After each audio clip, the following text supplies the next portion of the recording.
Imagine you're packing for a flight. You carefully place your toothbrush, charger, and favorite shampoo into your carry-on bag. Then, at airport security, you're told that your bottle is too large and has to be thrown away. It seems strange. After all, it's just shampoo, water, or a soft drink. Why would airports care so much about a simple bottle of liquid? The answer involves a dramatic event that changed aviation security around the world and revealed a surprising problem. Some dangerous substances can look exactly like harmless liquids. Today we're exploring why airports limit the liquids you can carry and how these rules came to be, right here on History of Simple Things.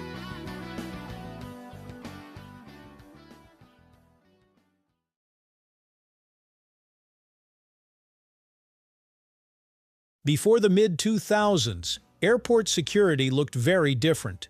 Travelers could bring large bottles of water, soft drinks, shampoo, perfume, and other liquids onto airplanes without much concern. Security screening certainly existed, but liquids were generally not viewed as a major threat. Airport systems focused mainly on detecting weapons such as guns and knives. A bottle of water or lotion usually appeared harmless. For years, this approach seemed adequate, but security experts eventually realized that dangerous materials don't always come in obvious forms. The modern liquid restrictions can largely be traced back to a major terrorist plot uncovered in 2006. Authorities in the United Kingdom revealed a plan involving individuals who intended to bring liquid explosives onto commercial aircraft. The explosive materials would allegedly be disguised inside ordinary beverage bottles and other common containers. What made the threat especially alarming was that the liquids looked completely normal. To airport staff and passengers, they could appear to be everyday drinks. The discovery prompted governments around the world to tighten aviation security. New liquid restrictions were introduced rapidly, and many of the rules travelers encounter today originated from those measures. At first glance, the rules can seem excessive. Why limit liquids when many other items are allowed? The challenge lies in how liquids appear during security screening. Metal detectors are excellent at finding metallic objects, and X-ray machines can often identify dangerous items by their shapes. Liquids are different. A bottle of water, a bottle of juice, and a bottle containing a potentially dangerous chemical can look remarkably similar on a scanner. Security officers cannot always determine exactly what's inside simply by looking at the image. Modern scanners have improved significantly, but liquids remain more difficult to evaluate than many solid objects. Because of this challenge, security agencies adopted a practical solution: limit the amount of liquid passengers can bring into the aircraft cabin. One of the most recognizable airport regulations is the 100 milliliter rule.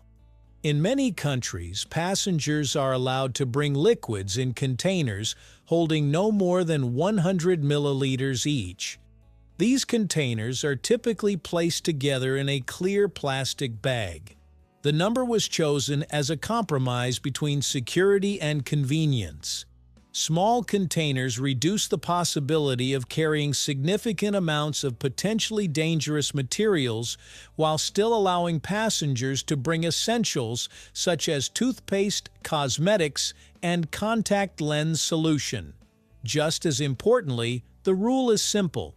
A clear limit is easier for travelers and security staff to understand than a more complicated system. One detail often confuses travelers. Imagine you have a 500 milliliter bottle containing only a small amount of liquid. Why is it still prohibited? The answer is that airport security evaluates the size of the container rather than the amount currently inside it. Measuring the contents of every bottle would be slow and impractical. Using container size creates a consistent standard that can be applied quickly to millions of passengers every year. It may seem inconvenient, but it helps keep security lines moving efficiently. Many travelers notice something odd. A bottle of water purchased before security is often not allowed, but one purchased after security is. The difference is location. Products sold inside the secure area of an airport are considered part of a controlled environment. They have entered a zone that is already protected by security screening procedures. Because of that, authorities generally allow passengers to bring those drinks onto the aircraft. Are the rules the same everywhere? Not exactly. Many countries follow similar liquid restrictions, but details can vary. Some airports have introduced advanced scanners that create highly detailed three-dimensional images of baggage and provide more information about liquids. Because of these improvements, certain airports have tested more flexible rules. However, widespread changes take time because new systems must be thoroughly tested and approved. For now, travelers should always check the requirements of their departure airport before flying. Could liquid restrictions disappear?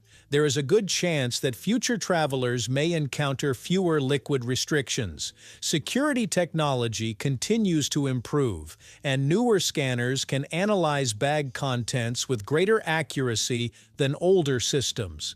If airports become confident that dangerous substances can be detected reliably regardless of container size, strict limits may eventually become less necessary. Some airports are already moving in that direction, but global adoption will likely take years. The next time airport security asks you to remove a bottle from your bag, remember that the rule isn't really about water, shampoo, or toothpaste. It stems from lessons learned after a serious security threat revealed how difficult liquids can be to screen. The 100 milliliter limit, clear plastic bags, and restrictions on larger containers were introduced to reduce risks while still allowing people to travel with everyday necessities. Although the rules can sometimes be frustrating, they represent an effort to balance convenience with safety. And while future technology may eventually make them unnecessary, for now they remain an important part of modern air travel. Sometimes the most ordinary object in your bag can have a surprisingly complicated story behind it. Thank you for joining us on this journey through the history of simple things. Don't forget to like, subscribe, and stay tuned for more stories woven through the smallest details.